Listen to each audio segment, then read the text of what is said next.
Hello children, how are you all? Fine, good. Today we are going to read Hindi language book. It's for class 4. So take out your book and open it on chapter number 3, संज्ञा। चित्र देखिए और वाक्य पढ़िए।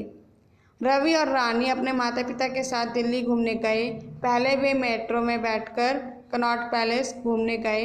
वहाँ से उन्होंने रवि के लिए जूते और रानी के लिए फ्रॉक खरीदी।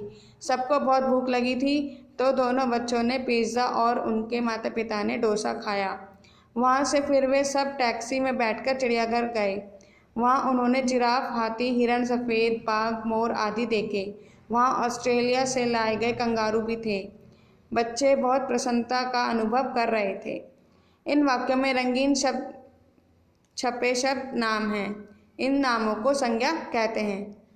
तो जितने भी आप ये कलर नेम्स देख रहे हैं, रवि, रानी, माता पिता, दिल्ली, मेट्रो, कनॉट प्लेस, जूते, फ्रॉक, ये सभी नाम हैं किसी प्राणी का, वस्तु का, स्थान का या भाव का। तो दूसरे शब्दों में हम कह सकते हैं किसी व्यक्ति, प्राणी, वस्तु, स्थान अथवा भाव के नाम को संज्ञा कहते हैं। आइए अब ऊपर लिखे वाक्यों में आए संज्ञा शब्दों को वर्गीकृत करें। व्यक्तियों के नाम क्या हैं? रवि, रानी, माता पिता और बच्चे। प्राणियों के नाम जिराफ, हाथी, हिरण, सफ़ेद बाघ, मोर, कंगारू। यहाँ पर पशु पक्षी और कीड़े मकोड़ों को प्राणियों में वर्गित किया गया है, डाला गया है। वस्तुओं के नाम मेट्रो, जूते, फ्रॉक, पिज़्ज़ा, डोसा, टैक्सी। स्थानों के नाम दिल्ली, कनॉट प्लेस, चिड़ियाघर, ऑस्ट्रेलिया। भावों के नाम भूख, प्रसन्नता। ध्यान रखिए, व्यक्ति भी प्राणी ही होते हैं किंतु यहाँ सरलता के लिए उन्हें अन्य प्राणधारियों से अलग रखा गया है जिससे आप इजीली इन्हें समझ सकें। Come to next page number 19। Let's do the exercise. नीचे दिए गए वाक्य पढ़िए, संज्ञा शब्दों के नीचे रेखा खींचिए, फिर उन नामों को उपयुक्त पंक्ति में लिखिए। आपको पैराग्राफ पढ़ना है, इसमें जितने भी संज्ञा शब्द आए हैं यानी नाम आए हैं उन्हें अंडरलाइन करना है और फिर उन्हें करेक्ट कॉलम में पुट करना है। So let's start. रोमा आज अपनी खुशी नहीं बता सकती। तो यहाँ क्या है? रोमा, खुशी। रोमा क्या है? व्यक्ति का नाम है, तो आप इसे व्यक्ति के नाम में लिखेंगे। और खुशी यानी उसकी फीलिंग, भाव का नाम है, तो आप इसको भाव के नाम में लिखेंगे। आज उसके चाचा चाची अफ्रीका से आए हैं। तो यहाँ पे क्या आया? चाचा चाची और अफ्रीका। चाचा चाची कौन है? व्यक्तियों के नाम है, तो आप चाचा चाची व्यक्ति में लिखेंगे। और अफ्रीका स्थान का नेम है, तो आप इसे स्थान वाले कॉलम में लिखेंगे। Like this you have to complete this question. Now come to next topic, संज्ञा के भेद। संज्ञा के 3 प्रमुख भेद होते हैं, व्यक्तिवाचक, जातिवाचक और भाववाचक। So first we talk about व्यक्तिवाचक संज्ञा। जिन शब्दों से किसी विशेष व्यक्ति, प्राणी, वस्तु या स्थान का ज्ञान होता है उसे व्यक्तिवाचक संज्ञा कहते हैं। जैसे विशेष व्यक्ति महात्मा बुद्ध, लता मंगेशकर। यहाँ बहुत सारे व्यक्ति होते हैं लेकिन हम यहाँ एक की बात कर रहे हैं, लाइक महात्मा बुद्ध और लता मंगेशकर की, तो ये विशेष व्यक्ति हो गए। प्राणी भी बहुत सारे होते हैं लेकिन हम यहाँ किसकी बात कर रहे हैं? चेतक और जटायु की, तो ये स्पेशल नेम हो गए, तो ये व्यक्तिवाचक संज्ञा में आते हैं। घोड़े तो बहुत सारे होते हैं लेकिन यहाँ घोड़े का नेम दिया गया चेतक, तो ये बन गया व्यक्तिवाचक संज्ञा क्योंकि ये स्पेशल नेम हो गया। रानी और बुक ऑन पेज नंबर 20। जातिवाचक संज्ञा। जिस शब्द से किसी व्यक्ति, प्राणी, वस्तु या स्थान की संपूर्ण जाति का ज्ञान होता है उसे जातिवाचक संज्ञा कहते हैं। यानी जब हम एक जैसे व्यक्ति, स्थान या वस्तु को एक समूह में डालते हैं, ग्रुप में डालते हैं, तो उसे जातिवाचक संज्ञा कहते हैं। लाइक व्यक्ति, बच्चा, आदमी, लड़की, ये सब कौन है? व्यक्ति, तो ये व्यक्ति क्या बन गया? जातिवाचक संज्ञा। शेर, मछली, पक्षी, ये सब क्या है? प्राणी हैं, तो ये भी जातिवाचक संज्ञा बन गया। पुस्तक, अनानास, मेज, ये सब क्या है? वस्तु, तो वस्तु बन गई जातिवाचक। लाइक पुस्तक, आप बहुत सारी बुक्स पढ़ते हैं, like Hindi, English, math, GK etcetera, तो ये सब क्या है?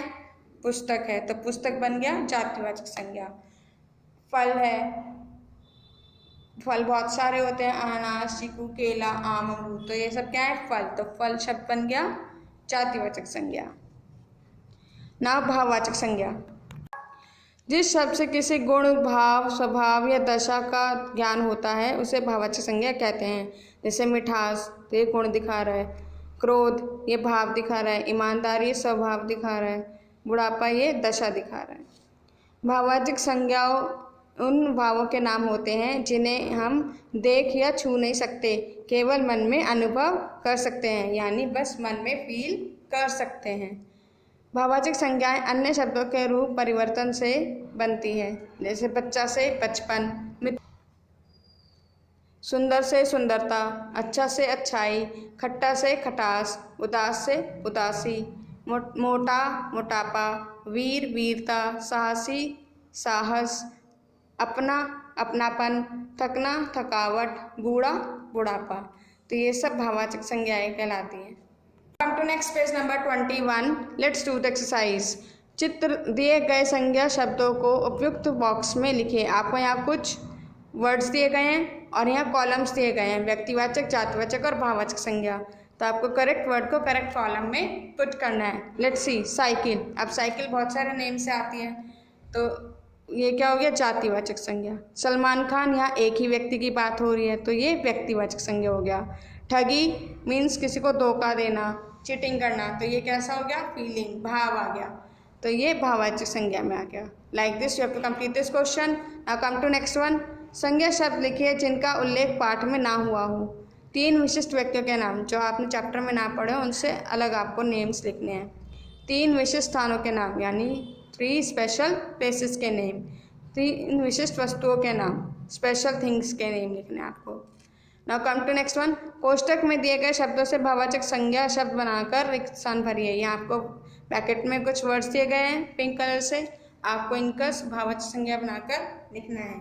लाइक दीपक की डैश पूरी कक्षा में सबसे उत्तम है, लिखना, लिखना से लिखाई यानी राइटिंग।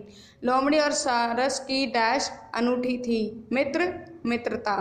फूलों की डैश सबका ध्यान अपनी ओर खींच लेती है, सुंदर सुंदरता। इस तरीके से आपको बनाना है। नाउ उपयुक्त शब्दों से रिक्त स्थान भरिए। आपको मैंने टॉपिक एक्सप्लेन किया है, so fill it yourself. So read the chapter carefully and complete your work on time. Take care. Bye bye.